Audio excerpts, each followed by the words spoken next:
The Linton community has lost another well-known and influential person. John Giles, a musician and lead guitarist for a rock band, died this weekend in a motorcycle accident.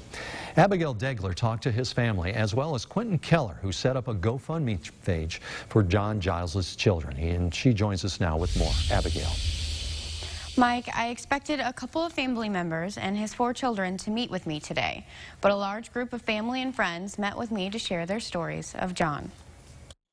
When he first started playing, he was 14. Used to drive me crazy with that guitar. I thought, well, maybe one day he'll learn to play it. His mother, Paula, looks back on some of her favorite memories of John. She says there are so many, but he made her especially proud with his music. Paula says she attended all of his shows and is happy he finally figured out how to play music on that guitar of his. Among the group of people who wanted to share their stories of John was Richard May, a close friend and business owner of a club where John would play. He shared with me one of his favorite stories of John and one of his favorite things to do, ride on a motorcycle with some friends. John shows up in my driveway in a car, and I walk out and I'm like, John, where's the bike? He goes, oh, I don't own one. You have 2, right? And I just laughed. And so I did have 2 Harleys, and I didn't know he didn't own a bike. He says John was a live-in-the-moment kind of guy and that he hadn't met a stranger. May says there wasn't a time John couldn't crack a joke or make someone smile. Overall, he says he was just a happy guy. All 4 of John's children came to the interview, and they all said they were getting through their father's death. But their father's death really hit them today, July 30th. Today would have been John's 38th birthday.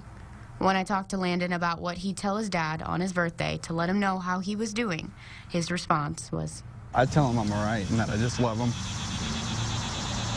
When I asked his mother, Paula, how she was getting through the loss of a son, she replied with a conversation she had had with him in her mind today as she arranged services for his funeral later this week. A feeling came over.